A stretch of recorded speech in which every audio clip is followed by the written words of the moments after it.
രണ്ടില കരിഞ്ഞു. സമ്പൂർണ്ണ പരാജയം ഏറ്റുവാങ്ങി കേരള കോൺഗ്രസ് എം. കേരള കോൺഗ്രസ് എം നേതാവ് ജോസ് കെ മാണിയെ ഇടതുപാളയത്തിൽ പൂട്ടിയ റോഷി അഗസ്റ്റിൻ ദയനീയമായി പരാജയപ്പെട്ടു. കേരള രാഷ്ട്രീയത്തിൽ മറ്റൊരു പാർട്ടിക്കും ഉണ്ടായിട്ടില്ലാത്ത തിരിച്ചടിയാണ് കോൺഗ്രസ് എമ്മിനുണ്ടായത്. 20,000-ലേറെ വോട്ടുകൾക്കാണ് റോഷി അഗസ്റ്റിൻ 5 തവണ വിജയിച്ച ഇടുക്കിയിൽ റോയി കെ പൗലോസിനോട് ദയനീയമായി പരാജയപ്പെട്ടത്. കഴിഞ്ഞ സർക്കാരിൽ മന്ത്രിയായിരുന്ന റോഷി അഗസ്റ്റിന്റെയും റാന്നിയിൽ തോറ്റ പ്രമോദ് നാരായണന്റെയും ഇടപെടലാണ് കേരള കോൺഗ്രസ് എമ്മിനെ ഇടതുപാളയത്തിൽ തളച്ചത്. ഇവരുടെ നിലപാടാണ് കേരള കോൺഗ്രസിനെ സമ്പൂജ്യമാക്കിയത്. കഴിഞ്ഞ നിയമസഭയിൽ 12 സീറ്റിൽ മത്സരിച്ച് 5 സീറ്റ് നേടി കേരള കോൺഗ്രസ് എം കരുത്ത് കാട്ടിയിരുന്നു. അന്ന് വിജയിച്ച റോഷി അഗസ്റ്റിൻ, പ്രൊഫസർ എൻ ജയരാജ്, ജോബ് മൈക്കിൾ, സെബാസ്റ്റ്യൻ കുളത്തുങ്കൽ, പ്രമോദ് നാരായണൻ തുടങ്ങി എല്ലാവരും തോറ്റു.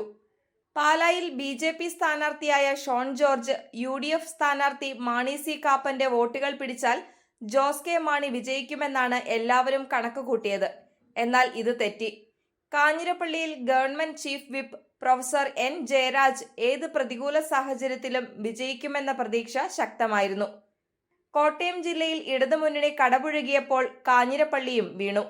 ശബരിമല ഉൾപ്പെട്ട റാന്നിയിൽ പ്രമോദ് നാരായണനും ചങ്ങനാശ്ശേരിയിൽ ജനകീയ MLA എന്ന് പേരെടുത്ത ജോബ് മൈക്കിൾ പിണറായി വിരുദ്ധ തരംഗത്തിൽ വീണുപോയി. എന്തായാലും പാർട്ടിക്ക് താങ്ങാനാവാത്ത തിരിച്ചടിയാണ് ഇപ്പോൾ നേരിട്ടിരിക്കുന്നത്. ഇതിൽ നിന്ന് മറികടക്കാൻ കുറഞ്ഞത് 3 വർഷമെങ്കിലും എടുക്കും.